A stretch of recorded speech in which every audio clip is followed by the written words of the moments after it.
restaurant sa Bailiana, Santo Tomas. Actually, this is an Indian inspired because it is Indian owned. Kaya malalaman natin na ang kakainin natin ay sadyang lasa ng India. Kasama natin mga taga-Galax Cable. At nagpapasalamat tayo sa imbitasyon ng may-ari upang ating tikman at i-experience ang Indian food. Tara!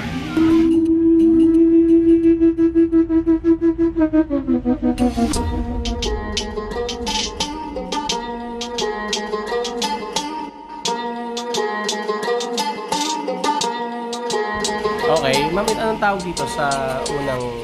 This one, sir, is the chicken tikka biryani. Chicken tikka biryani. Grilled chicken po na boneless. Boneless ang chicken? Okay. Kasi ito, ma'am. So this one po is mutton. Ito yung mutton na nakikinig ko sa mga TLC mutton. Kasi ito po. Chicken biryani po. Yan po yung authentic na. Okay, actually itong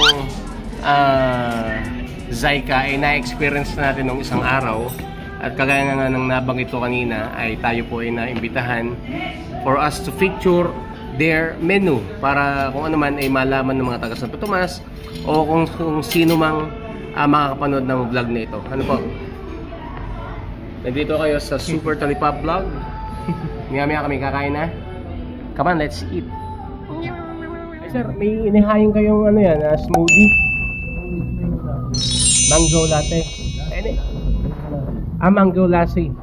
Ayan po ay regular ding hinahain dito sa Zyka.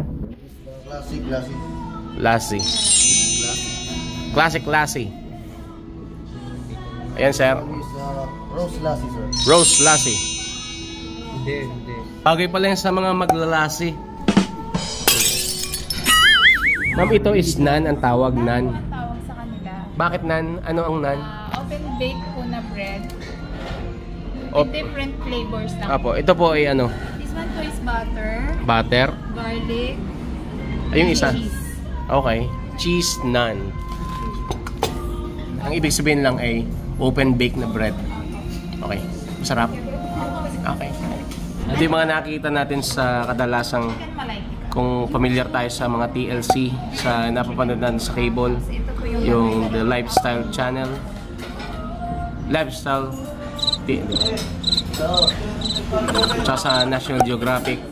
Ito yung hindi pa kasi tayo nakakagala sa India, pero for sure after tasting this food, tayo ay magkakaroon ng interest sa Indian food or mag-i-interest tayo pumunta sa India. May ito ang tawag. Chicken? Chicken malayti. Malayti ka. Ma'am, ano to? Butter chicken po. Oh, bali ba, ano po yung kayarian niya? Ano pa, paano siya niluto? Curry po siya, may chicken. Ano yung red? Tomatoes? Yes po. Yes, ma'am. Sige. Salamat. Butter chicken ng India.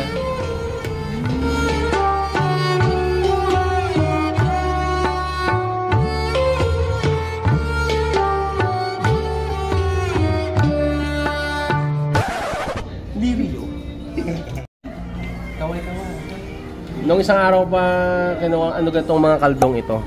This one is mutton curry. Mutton curry. Mutton sauce. Tapos yung white, And this one sir is raita sauce. Parang sa atin naman is parang pampaasim. maasim siya. Ito ang naan, ito ang biryani. Tapos ano yung mutton? Here's the mutton. Beef. Alam, okay. Now I know na yung mutton na tinatawag, yung mutton. Ayun ang term ng mga Indian, ayun ay yari sa tupa. Pero bago tayo kumain ay atin munang tingnan itong alcoholic ritual para sa mga may birthday na talagang kung ma-experience ay talagang mag-aalab sa ating mga alaala. Ang kainang ito, ang Zyka. Ito isang magandang pagkakataon kung may mga kaibigan kayo na mag-birthday, pumunta kayo dito sa Zyka to experience that ritual.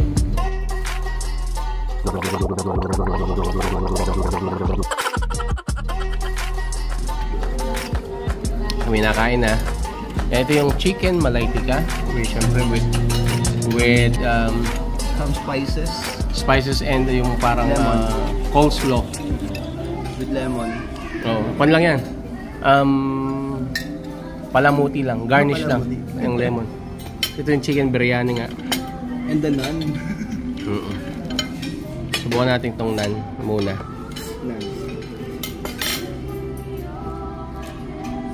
First time na matitikman na rin tinapay ng India. Kita ko hindi na daw lang yan eh.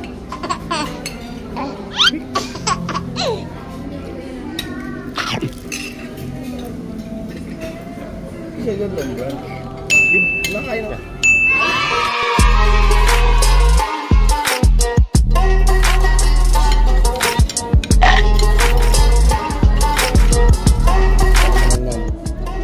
Meron din tayo ditong ang tawag nila butter chicken.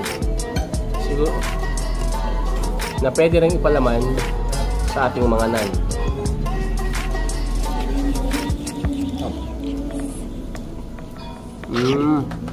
Diba?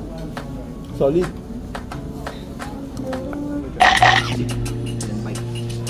Wow, sarap. Sarap. You like Indian food? Sobra.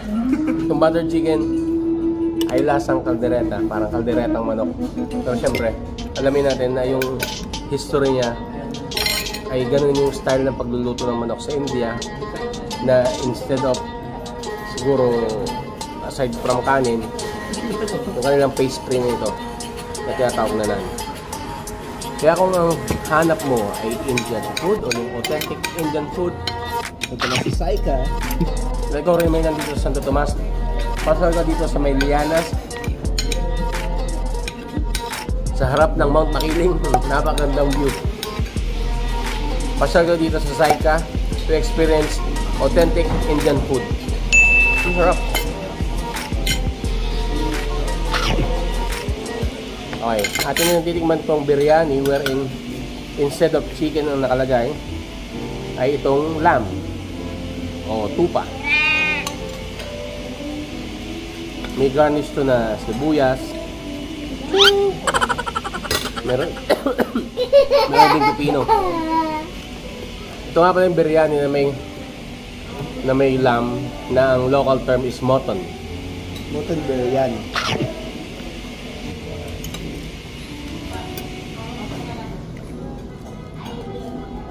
Sarap. Ito tayo taga saan ka, San Roque? Sa San Roque Village, dyan lang, katabing barangay lang. Oo. Eh, malapit lang tong Lianas sa inyo. Tama. Itong kaing ito sa Saika ay kaing babalik-balikan. Yes, babalikan to. The best. Saika.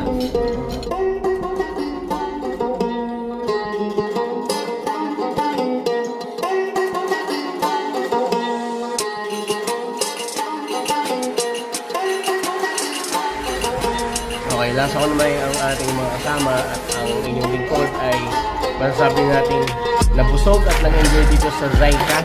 Sa susunod nating mga pupuntahang restaurants kayo sumama pa rin at for sure tayo mag-enjoy, mabubusog at magkakaroon tayo ng kaalaman hinggil sa kung ano baga yung pagkain ating kinakain. Ano? Maraming salamat! At syempre, hindi natin tatapusin ang video to without giving Zaika a rating. Hope you enjoyed Zaika 2. Kaya sa rating na 5 being the highest, syempre kasama ang good customer service at napakasarap na pagkain, bibigyan natin ang Zaika ng 4.5 rating.